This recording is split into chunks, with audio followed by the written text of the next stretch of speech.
Ketika kita mendengar kata gurun, yang terbayang adalah panas, pasir, dan kematian.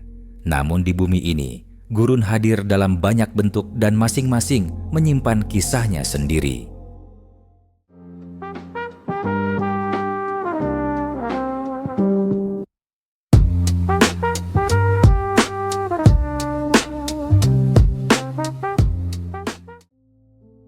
Gurun bukan ditentukan oleh panas, melainkan oleh kelangkaan hujan.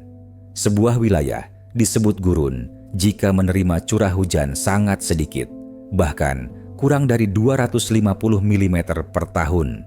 Karena itu, tidak semua gurun panas dan tidak semua gurun dipenuhi pasir. Gurun Sahara, Afrika. Sahara adalah gurun panas terbesar di dunia. Luasnya hampir menyamai seluruh Eropa.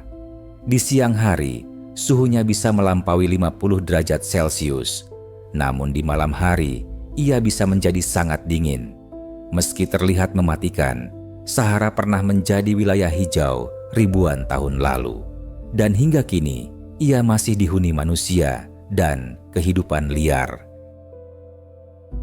Gurun Arab, Timur Tengah. Gurun Arab terkenal dengan bukit pasir raksasa dan panas ekstrim.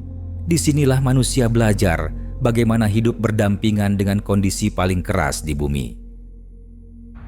Gurun Sonora, Amerika Utara. Sonora adalah salah satu gurun dengan keanekaragaman hayati tertinggi. Kaktus raksasa saguaro berdiri sebagai simbol bahwa kehidupan tidak menyerah, bahkan di tengah panas yang mematikan. Gurun Antartika. Inilah fakta yang mengejutkan. Antartika adalah gurun terbesar di bumi. Curah hujannya sangat kecil, bahkan lebih kering dari Sahara. Meski tertutup es, Antartika tetap memenuhi definisi gurun. Gurun Gobi, Asia. Gurun Gobi tidak dipenuhi pasir emas, melainkan batu dan tanah keras.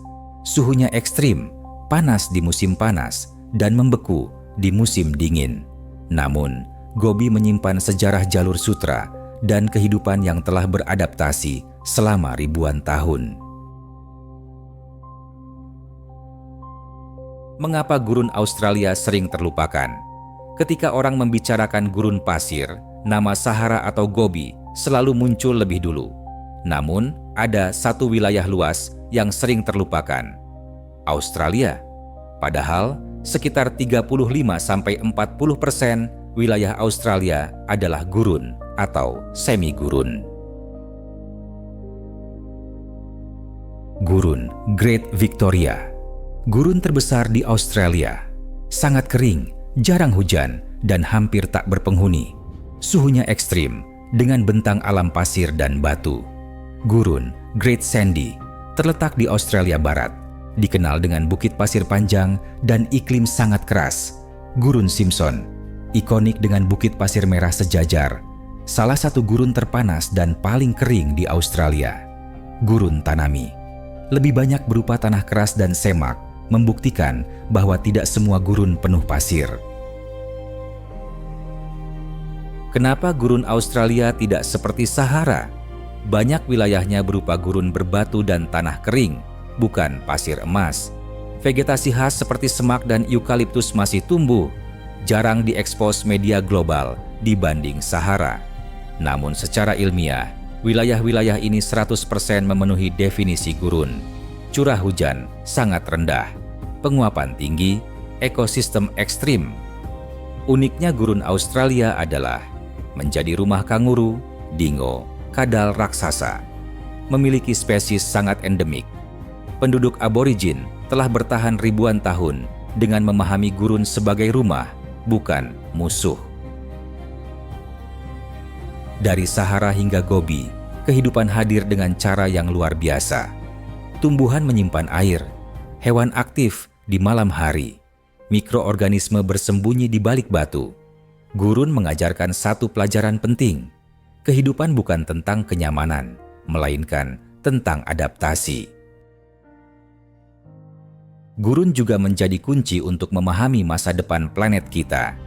Ketika perubahan iklim memperluas wilayah kering, bumi perlahan belajar bagaimana rasanya menjadi planet gurun. Dan dari gurun inilah, manusia belajar tentang kemungkinan kehidupan di planet lain. Gurun bukanlah akhir kehidupan. Ia adalah ujian bagi kehidupan itu sendiri. Di bawah matahari yang membakar dan langit yang sunyi, gurun berdiri sebagai cermin ketangguhan semesta.